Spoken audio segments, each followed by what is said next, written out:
जय श्री राम। आपका बहुत बहुत स्वागत है। गांधी परिवार के लोग हों या फिर कांग्रेस के नेता, कोई ना कोई घोटाले में फंसे हुए हैं और इनके कोर्ट के चक्कर लग रहे हैं।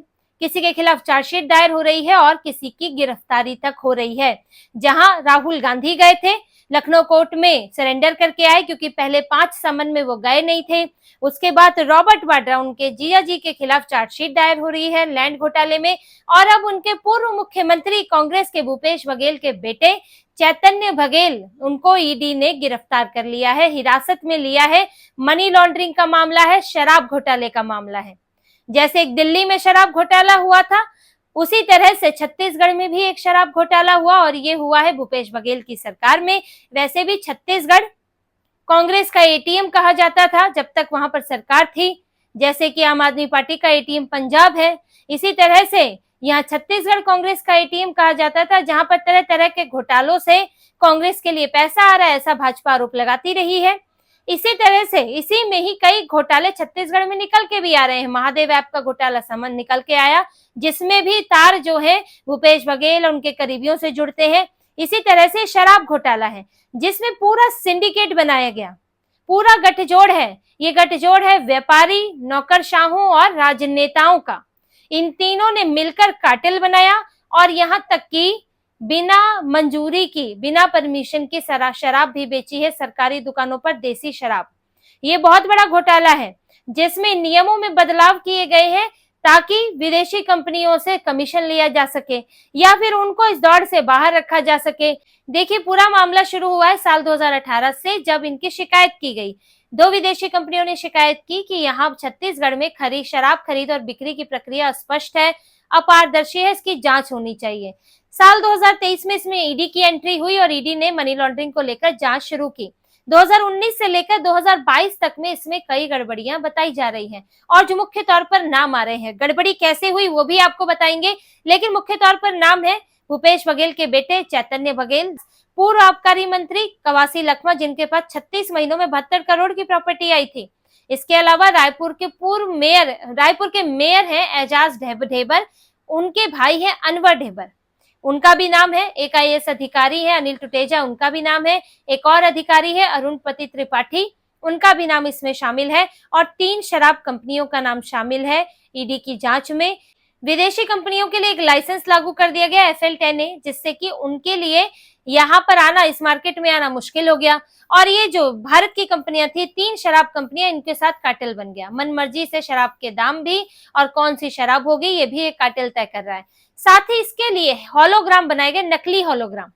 शराब पर हॉलोग्राम लगते हैं, जिससे कंपनी की जानकारी, जिससे आप और जानकारी ले सकते हैं। अब इन हॉलोग्राम में क्या किया इन्होंने कि नकली हॉलोग्राम भी बनाए, जहां से असली हॉलोग्राम बन रहे थे वहीं पर ही अधिकारी जिसके पास जिम्मेदारी थी वो नकली हॉलोग्राम बना रहा है। और शराब की सरकारी दुकानों पर देसी शराब भी बिक रही है, नकली हॉलोग्राम के साथ बिक रही है। और लोगों को नहीं पता है कि सरकार ने इसकी मंजूरी दी है कि नहीं। सरकार ने शराब की मंजूरी नहीं दी और फिर भी वो सरकारी दुकानों पर बिक रही है।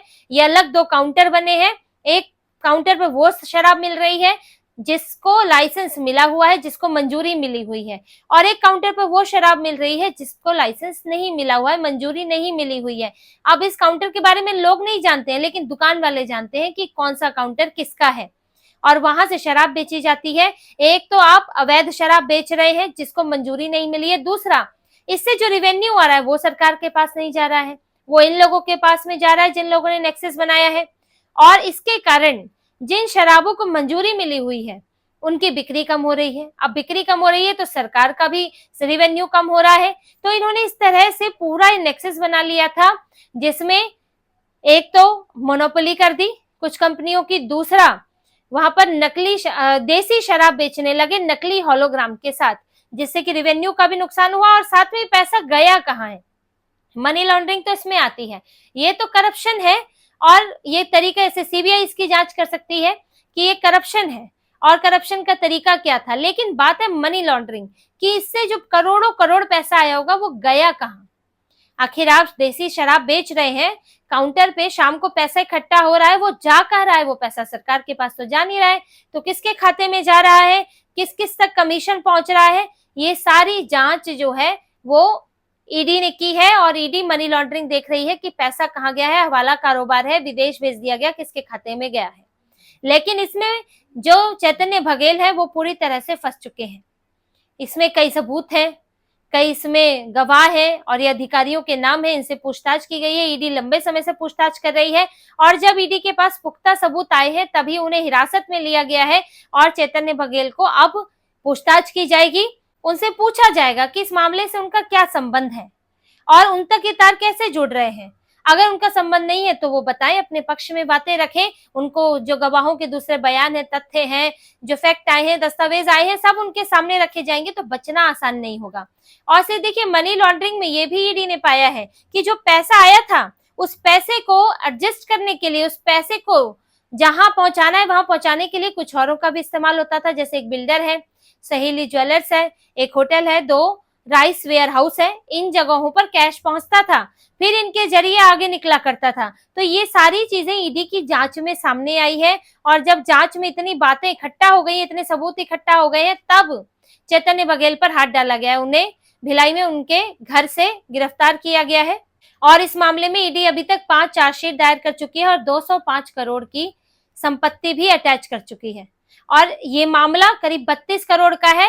5वीं चार्जशीट तक ये 32 करोड़ बना। हो सकता है कि आगे चल के इस मामले में जो हेरा फेरी हुई है उसकी रकम और ज्यादा बढ़ जाए, लेकिन चैतन्य बघेल के लिए मुश्किल है, भूपेश बघेल के लिए मुश्किल है।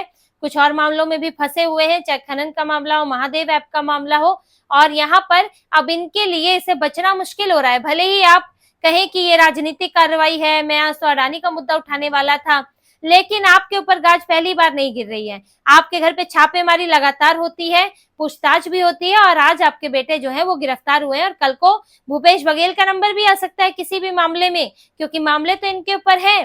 तो यहाँ कांग्रेस जो है वो चारों तरफ से किसी न किसी मामले में फंसी हुई है, कोई भ्रष्टाचार का, घोटाले का मामला है। और इस बार इनके बेहद करीबी, अभी तक तो परिवार ही कोर्ट कचहरी जा रहा था, अब इनके बेहद करीबी भूपेश बघेल भी कोर्ट के और जेल के चक्कर लगा रहे हैं। तो इसी तरह की और खबरें और विश्लेषण आपके लिए लाते रहेंगे। हमसे जुड़े रहिए, सब्सक्राइब कीजिए, कमेंट कीजिए। बहुत बहुत धन्यवाद। जय श्री राम।